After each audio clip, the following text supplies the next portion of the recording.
Hey everybody, I'm Westbrook.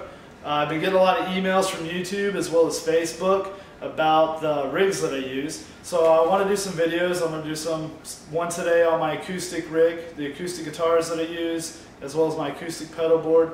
I'm going to do some future videos about my electric rig, my electric pedal board, my amps that I use, as well as I'd really like to interview some musicians in my town on their rigs. I'm a gear junkie, I love it all. It doesn't matter if it's acoustic, electric, bass, lap instruments, drums, it doesn't matter. I love all gear, I love all pedals. They all sound great in the right environment. So these aren't necessarily demos as much as they are just, you know, a little info about these. Okay, so I'd like to start off telling you about my Taylor. This is a Taylor 214 CE. I picked it up not too terribly long ago. I haven't had it all that long. Maybe right at about a year right now. It's a great guitar. Sounds phenomenal. I've been beating on it. You know, it's a Taylor. I went through quite a few guitars that were kind of mid-range. You know, in the lower price bracket than what these are going for. And man, I really beat up on them. They weren't lasting a year or so. Gigging hard on them acoustically. I gigged a lot more acoustically last year than I have this year. I've been doing a lot more electric gigs this year. But it didn't, you know, they weren't holding up, so I finally went out and bought a Taylor. I took recommendations from a lot of my friends, and I've been absolutely happy with it. Taylor 214 CE, sounds phenomenal. It really no complaints. Batteries last forever. Love it. Absolutely love it. Alright, next I have my SX Resonator. I have absolutely nothing bad that I would ever say about this instrument. I bought it offline. Bought it just seeing the picture on the website. I read a lot of the reviews on it. You know, the pictures look great. So I took a hunch and I paid $150 for it. Man, they sound phenomenal. I was really happy with it. I went and spent the money and bought a really high-end active pickup in it and put in it, and I had a local luthier do it for me at that time. I really had never had an issue with it. I played right at about 250 gigs last year with this. Man, and I beat on it. I beat on it bad. I sweat really bad, and you know, it's corroded really bad. But it's never let me down. It's been there. It sounds great every time. Strings last, you know, a good set can go for about 2 weeks. Not really much longer than that, but that actually holds out a lot longer than some of my other instruments. Nothing bad to ever say about it. SX guitars. I own an XX mandolin as well. I'm not as ecstatic about it as I was this, but all in all, man, the SX name brand is very durable. Very happy with it. Very happy with it. Check out the tiger stripe. Looks great. SX guitar. Very happy.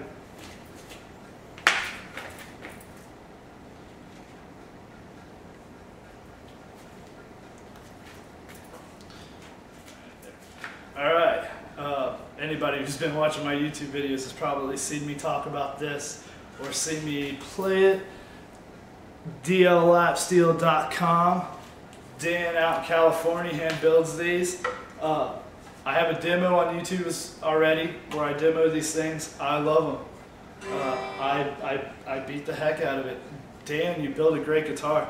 I absolutely love it. I take it. It's got a Seymour Duncan D-tar pickup in it. It's a passive pickup, so it doesn't run off a battery, but it is more powerful than most of my active guitars that do run off batteries.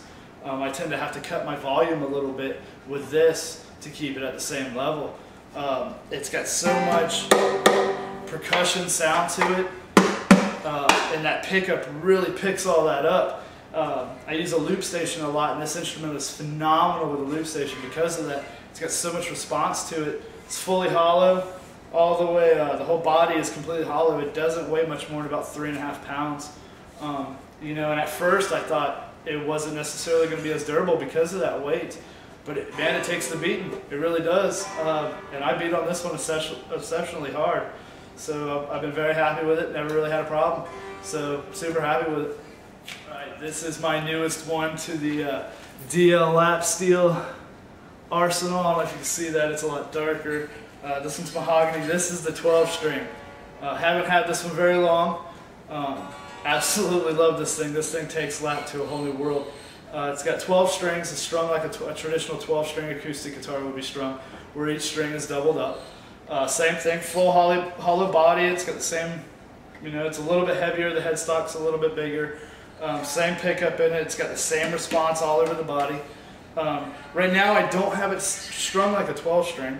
I have my bottom 3 strings, and the tuning of this one in the situation is with open E tuning. My E, B, and E string are doubled up like it's supposed to be. But my G sharp, B, and E string on the bottom end are strung single strung. The reason I do that is because you get the full acoustic sound at the bottom end with the double ring of the strings, but then on the top end you get that bite for the solos. It doesn't give you that weird melodic ring like the 12-string does in the solo, especially whenever you're trying to move fast and you're hitting a lot of notes. It makes it a lot cleaner, but it gives it a very unique sound that you can't really accomplish with any other lap steel. That's what I love about it. Dan builds a phenomenal guitar that is one in its own. It really is. Nobody else sounds anything like him. I absolutely love them. Seymour Duncan D-tar pickups are phenomenal. Okay, this is my acoustic pedal board. Going from guitar to amplifier, I have the Boss ME70 multi-effects processor. I like it. I'm very happy with it. It's extremely durable. Has a little bit of everything in effects in it. I really don't use half the effects in it. There's quite a few things that I do use. The compression I use a lot. The boost, the preamp I actually use a lot. It's nice because I tend to bring multiple instruments. I have the guitar, the different lap instruments, and then a mandolin typically and stuff like that. It allows me to adjust everything so I can set everything up and have one small thing and not have to have a million analog pedals on my rig, kind of like how my electric rig is. It keeps it simple. And then that goes into the Boss RC2 loop station. Absolutely love it. I would not do an acoustic gig without it.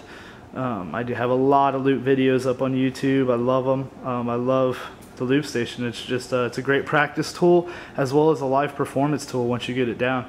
It's an incredible thing. It's great for writing. I love it. Then that goes the FS5U Boss pedal. That's basically just an on and off switch with a polarity switch on it. I use it as an on and off. If you hold your foot down on it, it turns it off and deletes it. So that's pretty useful for the single pedal for the RC2. When you have the RC20, you don't tend to have that problem because you have the 2 pedals. Then I have the ART2 preamp. I picked that up at a musician swap meet up in Central Florida for like 10 bucks. And I absolutely love it. It's I've used it for every acoustic gig since. I didn't have an issue with it. Finding a power supply for it was kind of hell. That was not easy at all. But once I got one, I've never had an issue with it. It really makes all my acoustics sound much fuller and more there, like they have more substance to them. And like again, going with multiple instruments, man, it really helps make everything sound fuller and smoother together. So that's my pedal board. That's my acoustic rig. Check out more videos at Westbrook Slide Guitar on YouTube. Subscribe. Really appreciate it. Subscribe. Thanks.